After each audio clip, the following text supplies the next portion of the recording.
Que a graça, que a misericórdia, que o amor de Deus permaneça conosco hoje e para todo sempre. Amém. Queridos, me recuperando de uma pneumonia, estou no meu segundo inverno em São Paulo, e aí fui comer cuscuz, normal, uma comida típica do Nordeste. E aí me entalei com o cuscuz foi para a traqueia, e aí deu uma infecção, e eu estou me recuperando. Imagine, né? Ou seja, com pouco tempo em São Paulo, eu já estou alérgico a cuscuz. Pode uma coisa dessa? É porque eu não vou negar, eu tenho comido tanto nas visitas, coisas que eu nunca tinha comido, e meus filhos sabem, né? Tantos nomes diferentes, Catarina, que no Nordeste é só nome de mulher, aqui é um salgado. E agora me recuperando. Queridos, apesar de todo momento, eu quero dizer que a nossa exposição será em 1 Pedro, capítulo 5. Então, se você puder abrir sua Bíblia, acessar a sua Bíblia. 1 Pedro, capítulo 5. Nós vamos fazer a leitura do verso 1 até o verso 4. Essa divisão, né, pedagógica, ela é prerrogativa do pastor efetivo, do pastor titular, o reverendo Otoniel, que tem nos abençoado muito ao longo dos anos. E a gente segue essa programação. Hoje falaremos sobre liderança. E não tem momento mais oportuno do que falar de liderança, no momento em que o Anselmo está bem vestido, né? O Rafael todo de preto. Então, é um momento que os diáconos também... ou seja, é um momento para a própria igreja aprender o que é liderança, bem como o exercício da liderança. Então, todos comigo, vamos fazer a leitura. Vou fazer uma leitura responsiva para que os irmãos possam me ajudar. Então, eu vou ler os versos ímpares e a igreja lerá os versos pares. Diz assim: rogo, pois, aos presbíteros que há entre vós, eu, presbítero como eles, e testemunha dos sofrimentos de Cristo, e ainda coparticipante da glória que há de ser revelada.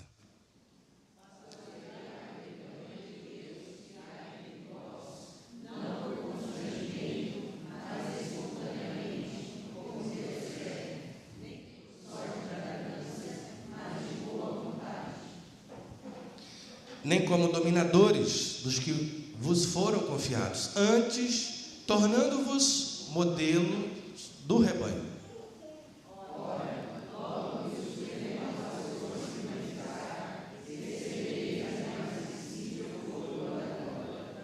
Abaixe sua cabeça e vamos orar, por gentileza. Querido Deus e Pai, Redentor das nossas almas, entramos na Tua presença reconhecendo cada passo.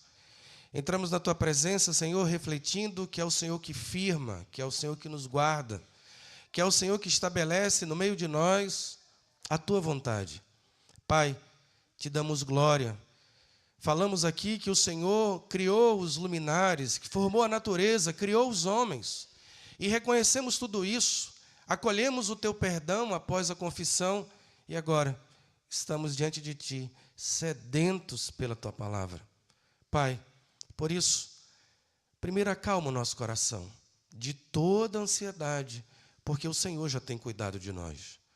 Segundo, ó Deus, traz clareza à nossa mente, pois entender a Tua palavra não é apenas um esforço cognitivo, é o próprio agir do Espírito Santo, revelando quem é Cristo, ó Deus Pai. Por isso suplicamos, ilumina as nossas mentes. Por fim, ó Deus, nos dá a disposição em nosso corpo para nos mantermos atentos à Tua doce voz. Rogamos isso, ó Deus, não porque merecemos, mas por causa da Tua misericórdia, que é melhor do que a vida, e por isso os nossos lábios Te louvam. Em nome de Jesus, que sejam bem aceitas as palavras da minha boca e o meditar do meu coração. Senhor Deus, socorro, salvação e Redentor nosso, em nome de Jesus que oramos. Amém. Queridos, Estamos vivendo em uma profunda crise e eu espero que você mantenha, como foi o meu desejo e a minha petição ao Senhor, antenado. Estamos vivendo uma crise de liderança. Veja, o próprio pastor clama aqui: homens, vamos nos engajar, precisamos de você no departamento infantil. Queridos, a crise, ela não está só lá fora, se não bastasse. Pois eu quero dizer para você que seu futuro vereador, deputado, senador ou presidente da República, em 2040, está no momento farmando áurea. Pois é, irmãos. Estão num joguinho de videogame, tentando trazer a atenção. E, possivelmente, as eleições de 2014 será feito dentro de um jogo chamado Roblox, que os adolescentes que estão aqui sabem que é isso. Eu estou fazendo isso porque o Charles Spurgeon dizia que o pastor tem que ser tão simples para alcançar o coração da criança que está sentado ao seu lado. Ou seja, a crise de liderança está na política. E se você olhar os candidatos a vereador no próprio Santo André, o que nos resta? Essa liderança também há uma ausência no mundo corporativo, na indústria, onde ninguém não quer nem mais ser promovido, dizendo: para quê? Prefiro ganhar o meu básico e poder curtir o meu PlayStation. Quem sabe? Ou seja, muitos não querem nem casar, porque não querem a responsabilidade, nem tomar a liderança de cuidar de uma esposa e de proteger filhos. Você percebe a crise que estamos vivendo? Ou seja, e essa crise ela invade a própria igreja, porque nós não somos imunes a isso. A própria igreja de Corinto, mesmo fundada por Paulo, havia problema com as ex-prostitutas que se convertiam e entravam dentro da igreja. Queriam manter o mesmo adorno. Ou seja, queridos, nós estamos lutando constantemente com a cultura desse mundo. E aí vivemos uma crise de liderança dentro da própria igreja cristã evangélica no Brasil. A crise é tão grande que, para solucionar, em muitas comunidades estão ordenando até as mulheres. E quando achamos que isso é incomum, se torna cada vez mais comum, ao ponto de pedidos como esse chegar, por exemplo, na reunião do Supremo Concílio, que começa hoje. Amados irmãos, a crise é tão grande porque quem já ouviu uma notícia de um pastor corrupto, que se enfiou na política e se perdeu. Pastores que se enfiaram a cuidar de mulheres e fugiram com essas mulheres.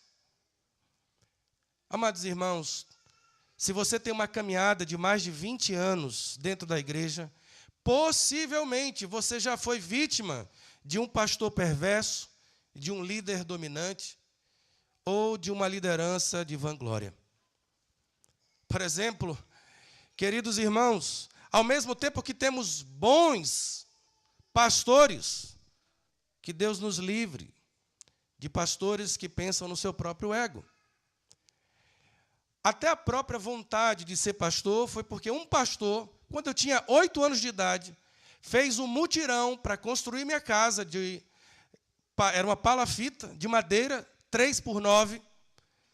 E aí o pastor fez um mutirão, e quando eu perguntei para minha mãe, com 8 anos, disse: quem é que está fazendo isso? Eu disse: foi o pastor. Disse: então quando eu crescer eu quero ser um pastor. Veja, amados irmãos, como um exemplo de um pastor pode mudar o curso de uma adolescente. E não vai me causar espanto quando o ciclo do pastor Toniel terminar, o quanto de jovens estarão chorando. Ou seja, da mesma forma que líderes nos impactam de forma positiva, eu já tive um pastor, e era o meu pastor titular, e quando eu disse: olha, a igreja, a congregação vai se tornar igreja, eu disse: glória a Deus. Quantas pessoas existem? 12. Aí eu falei: então, reverendo, com 12 dá para que o reverendo possa tocar a igreja sozinho. voltei ao presbitério e fui designado para uma igreja onde havia um pastor com câncer. Passados 6 meses, bate o oficial de justiça para eu fazer penhora de todos os meus bens, porque o antigo pastor colocou na minha conta como fiel depositário de todos os bens da igreja. E ela estava devendo mais de 6 meses o aluguel, o empréstimo de som e dos bancos. Ou seja, o mesmo homem a mesma função que me influenciou está aqui hoje, foi a mesma que já tive que ir no fórum com o presbítero Eduardo, para a gente lidar com essas demandas. E hoje, veja como esse assunto ele é extremamente importante. Se estamos vivendo uma crise lá fora, vivendo uma crise aqui dentro, imagine no nosso próprio lar. E o texto que acabamos de ler vai nos dar algumas respostas biblicamente orientadas como deve ser uma liderança dentro da nossa casa, dentro da nossa igreja, dentro da sociedade. Por isso, no verso 1, rogo, pois, aos presbíteros que há entre vós, eu, presbítero, como eles. Queridos, o texto que está diante de nós começa com rogo, solicito. Esse é Pedro. Pedro era conhecido como o apóstolo responsável por Jerusalém. Ele tinha uma liderança extremamente forte diante dos outros apóstolos, ao ponto de, ao único, brigar cara a cara com o próprio Paulo. Veja, amados irmãos, está esse líder da igreja que conheceu a Cristo, caminhou com ele. Ele poderia solicitar aos irmãos da Ásia e falar: Pedro, o apóstolo, Pedro, aquele que o próprio Cristo mudou o nome. Mas ele usa, e aí poderia usar não rogo, mas determino, como se fosse alguém superior hierárquico. Mas ele usa o verbo rogar para a ideia de solicitar como irmão. Aquele mesmo rogo, pois, irmãos, lá de Romanos capítulo 12. Ou seja, não é alguém que está distante, mas alguém que fala e desce até o nível dos seus liderados para apenas pedir e não ordenar. E aqui, uma leitura tão rápida, você pode olhar e digo, rogo aos presbíteros. Esse presbítero aí no original é copresbítero. É a primeira vez que na própria Escritura ou no grego há essa expressão copresbítero. Ou seja, para apresentar toda a sua humildade, ele usa não só o verbo rogar, mas traz um título que nem existia para mostrar que ele é um presbítero que está ao lado e não superior. Desafiador que não é a um presbítero, mas aos presbíteros.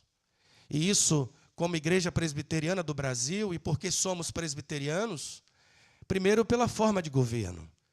Existe entre nós um conselho formado por presbíteros. Porque, amados irmãos, se tudo ficasse apenas na conta de um único homem, a vaidade, a soberba, a ganância, o poder, poderia destruir esse único homem. Todos os modelos de governança de igreja que depositaram sua esperança apenas em um homem e não numa governança de presbíteros, se afundaram na própria vaidade desse homem. E aqui, Pedro usa o verbo rogo como pró ou como co-presbítero. É uma liderança genuína que sai de uma identificação.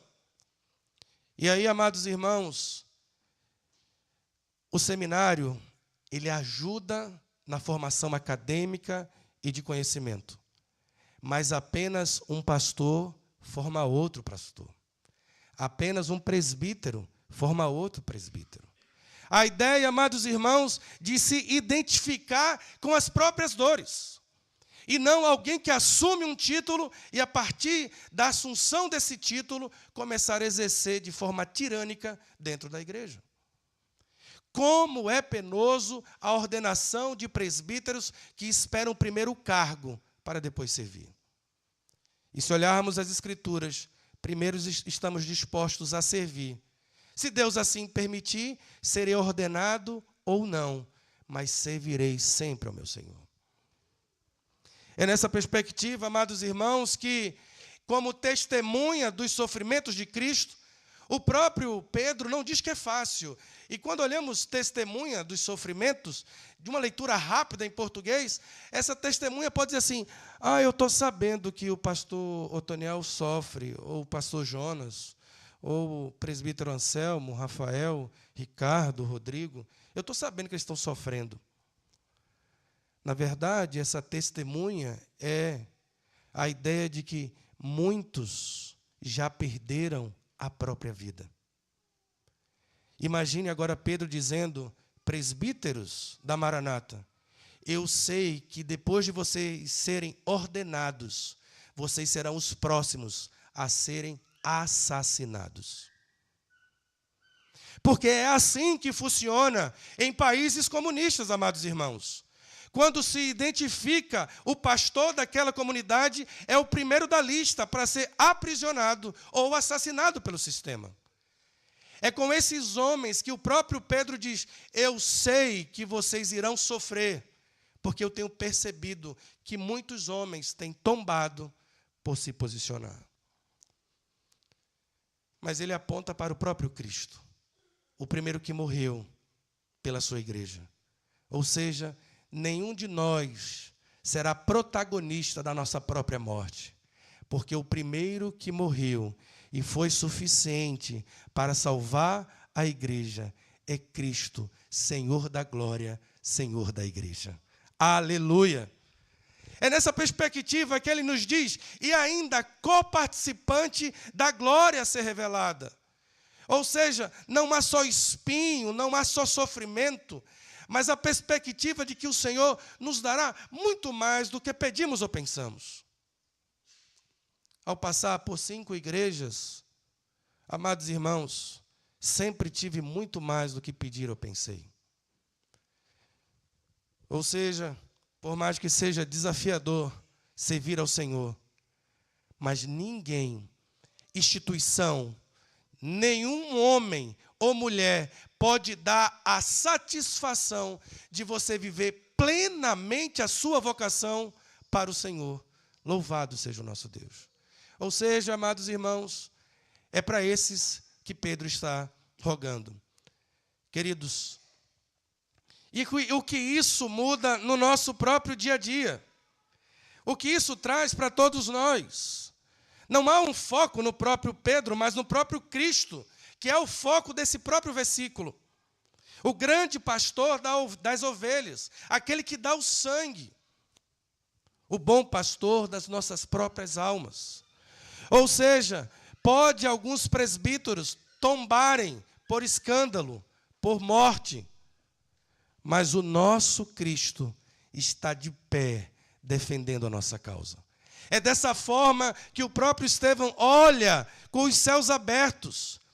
O próprio Cristo de pé, na ideia de um advogado que está atuante, independente dos nossos próprios líderes. Porque Ele é o Senhor da igreja. A autoridade não vem do título, mas da experiência do sofrimento no compartilhar.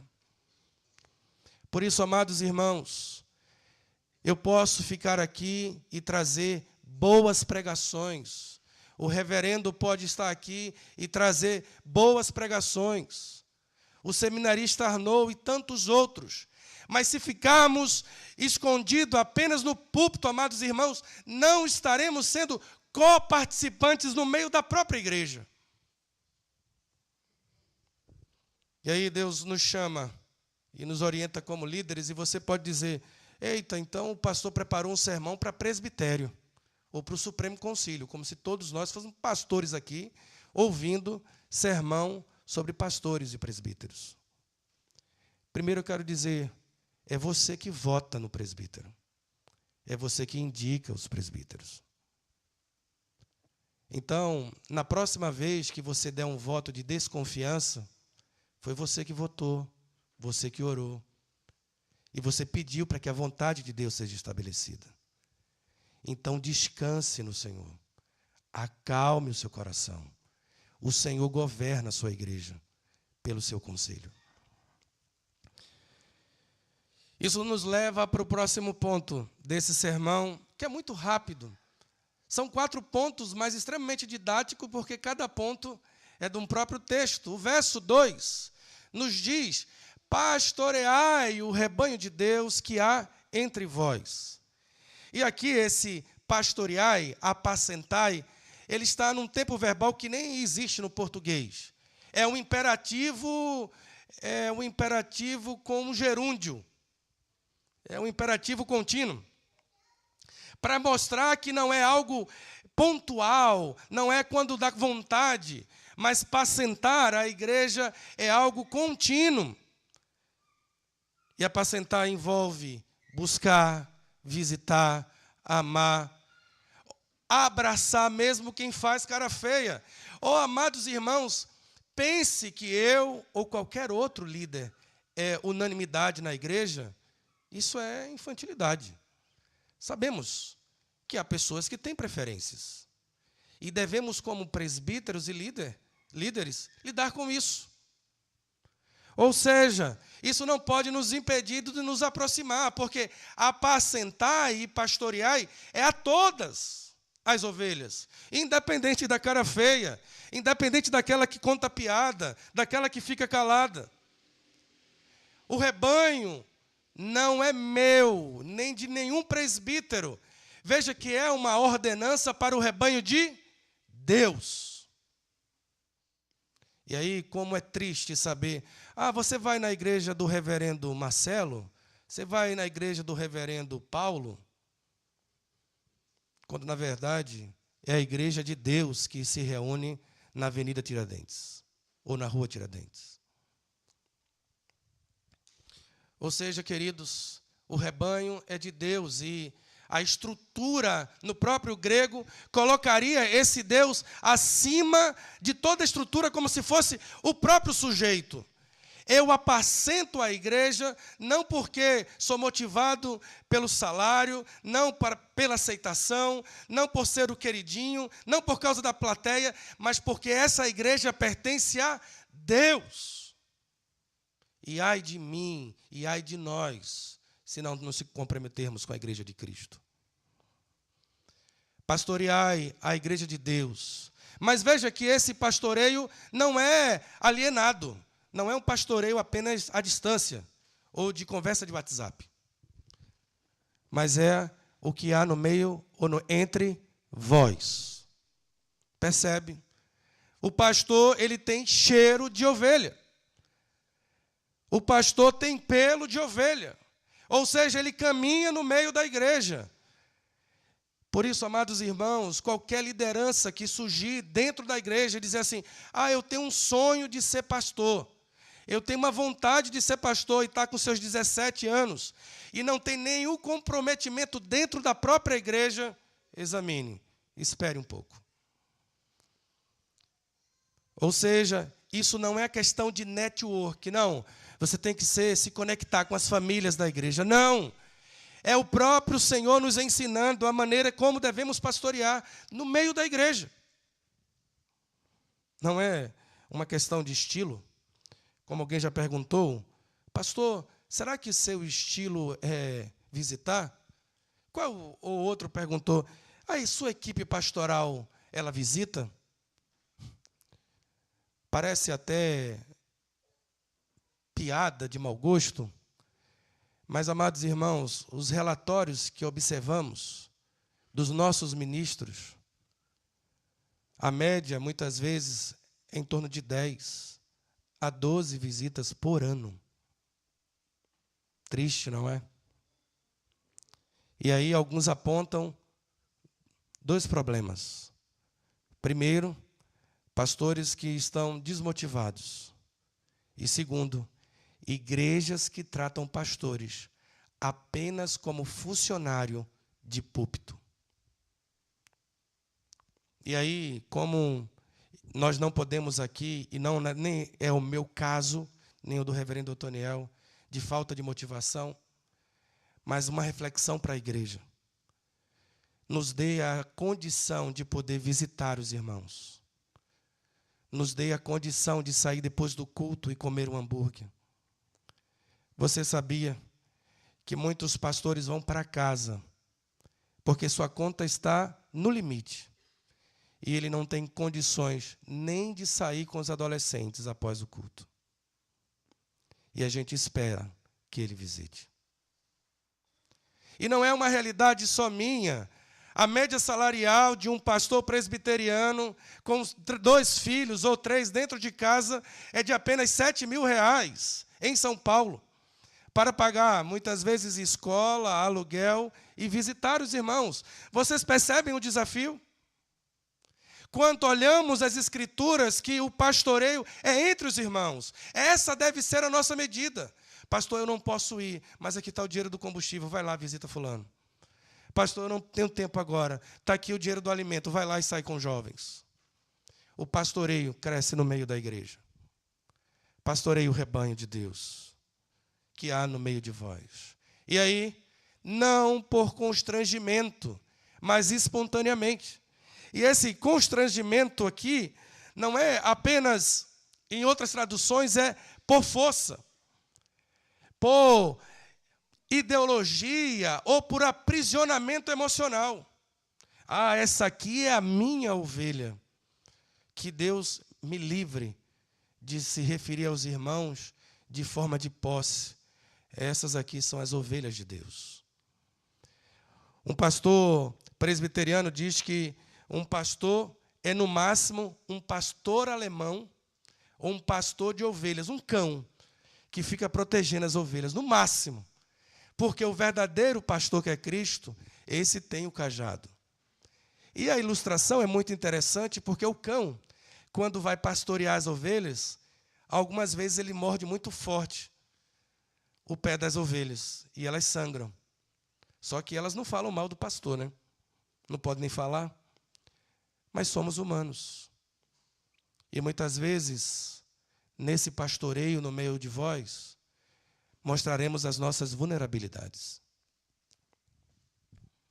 Mas eu quero fazer algumas posições aqui, porque essa maneira de trabalhar sem constrangimento, mas espontaneamente, como Deus quer, e aqui espontaneamente você fala assim, é só quando der vontade. Não, é como Deus quer. E como é que Ele quer? Quer comais, quer bebais, quer façais qualquer outra coisa, fazei para a glória de Deus. Essa é a nossa medida. Eu não visito baseado, ou nós não devemos visitar baseado nos nossos vencimentos, mas na medida de Deus. E ai de nós se não pregarmos o Evangelho. Como Deus, nem por sorte e ganância, mas de boa vontade. Aqui, antes de sairmos do 2, queria trazer algumas aplicações para a nossa liderança pessoal, dentro da própria casa. Você, homem, foi chamado para pastorear sua família. Eu falo lá em casa que meus filhos vão ter que ser, no mínimo, presbíteros da sua própria casa. Na igreja, diáconos ou presbíteros.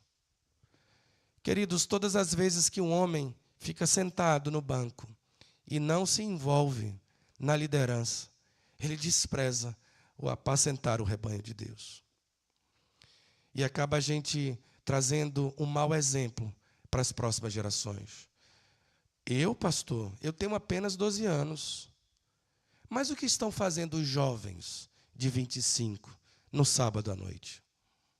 Você percebe o quanto é desafiador? Temos um grupo que saiu agora para apacentar. Quando estamos dentro de casa, queremos que os nossos filhos nos respeitem apenas porque somos pai. Mas esquecemos que devemos apacentar no meio deles, conhecendo suas preferências, mostrando amor, carinho, depositando na primeira infância esse amor para que tenha uma conversa séria na adolescência.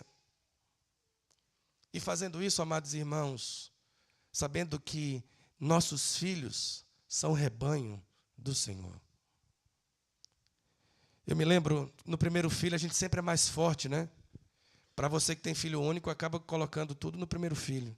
Mateus balançando a cabeça ali.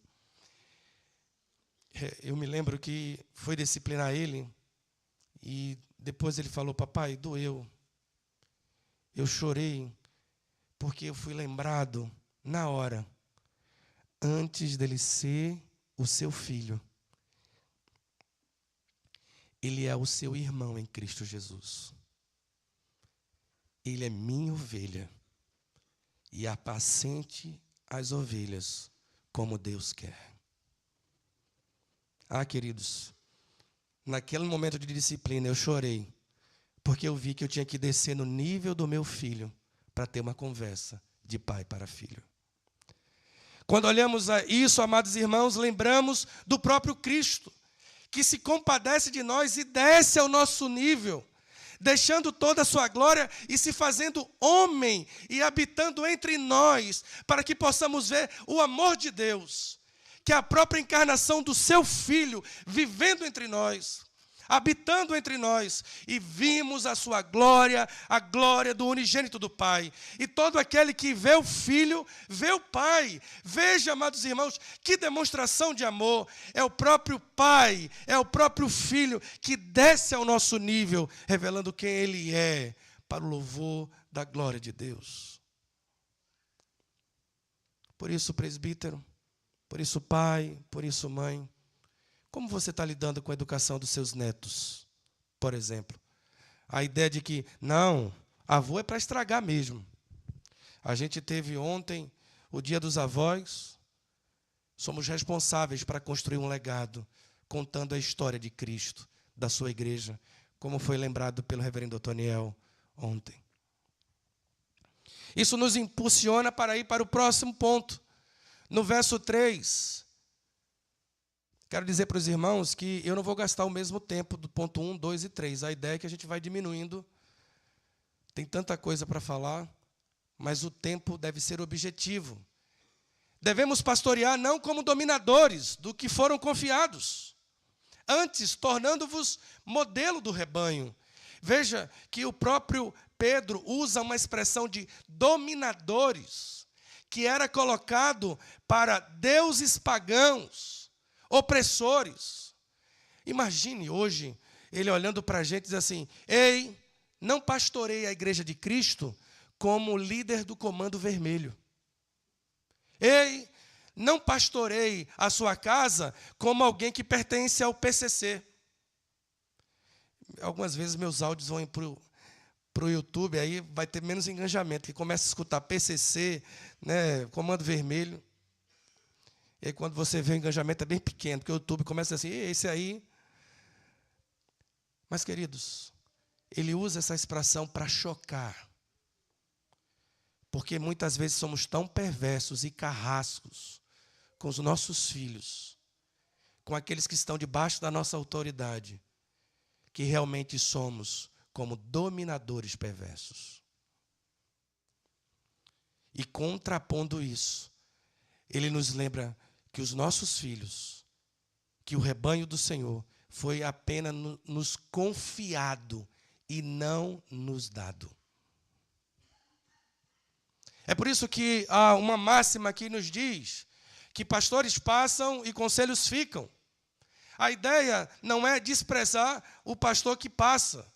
A ideia é para mostrar, amados irmãos, que o governo da igreja permanece até a volta de Cristo. E nós, como pastores, passaremos aqui como funções. Ou seja, quando chegarmos no céu, não seremos pai nem mãe, não nos daremos em casamento. Vocês não vão lembrar do pastor Jonas, apenas do servo de Cristo. E esse deve ser o nosso legado, amados irmãos. Foi apenas nos confiado. E o que é que eu devo fazer diante de todo esse processo? Apenas me tornar um próprio pequeno Cristo, tornando modelo para o rebanho. E aí não adianta dizer assim: filho, vai para a igreja e você fica em casa. Filho, o dia do Senhor é importante, mas você está no resort. Filho, não tem coisa mais importante do que Cristo, mas você passa a semana toda sem falar da palavra de Deus.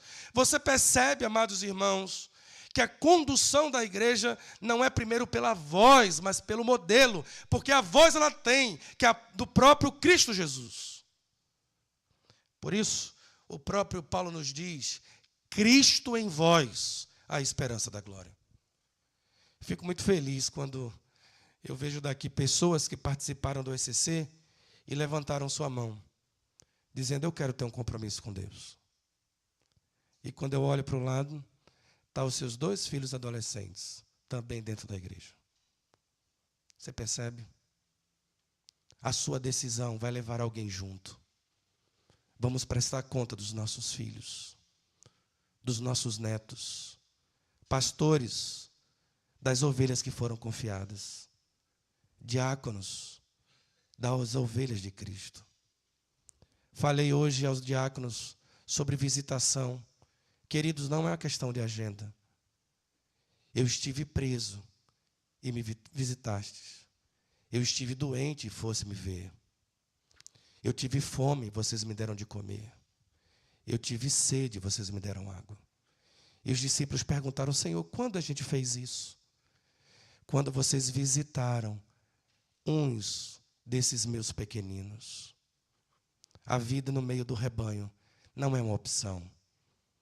É uma filosofia de vida. Verso 4. Ora, logo que o Supremo Pastor se manifestar, receberei a imarcessível coroa da glória. Ou seja, eu trouxe tantas expectativas, falei tanto de liderança, e você começa a procurar. Então, quem é esse líder? Quem vai ser agora o próximo líder? Quem vai ser, qual é o nome que vem na sua cabeça? Será que é do Weber Campos? Quem vai ser, por exemplo, o presidente do Supremo? E você fica procurando nomes.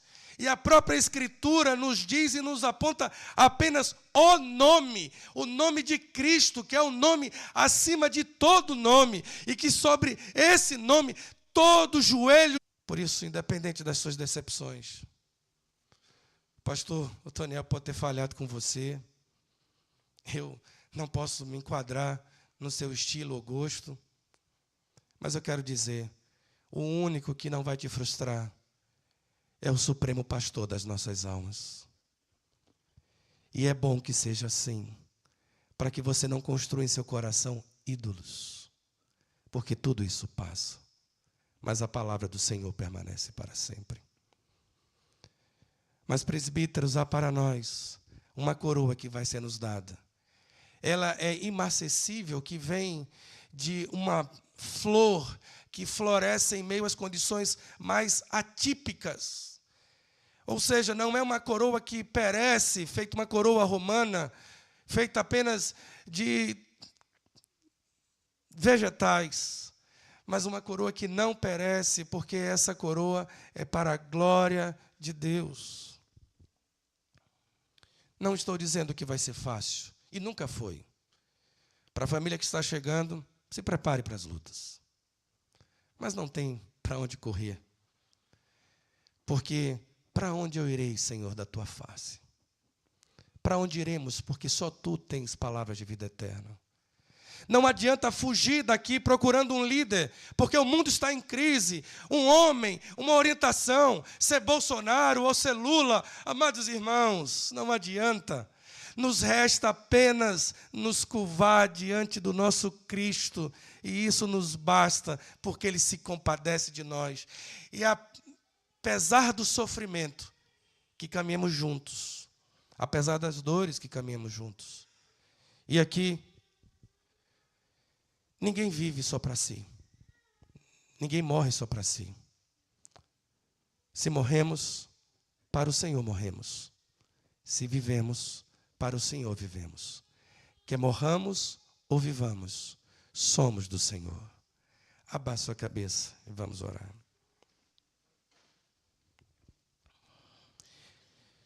Querido Deus e Pai,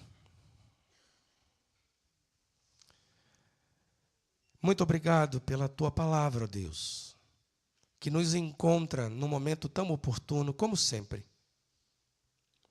Nos ajuda, ó Senhor, ser pais melhores.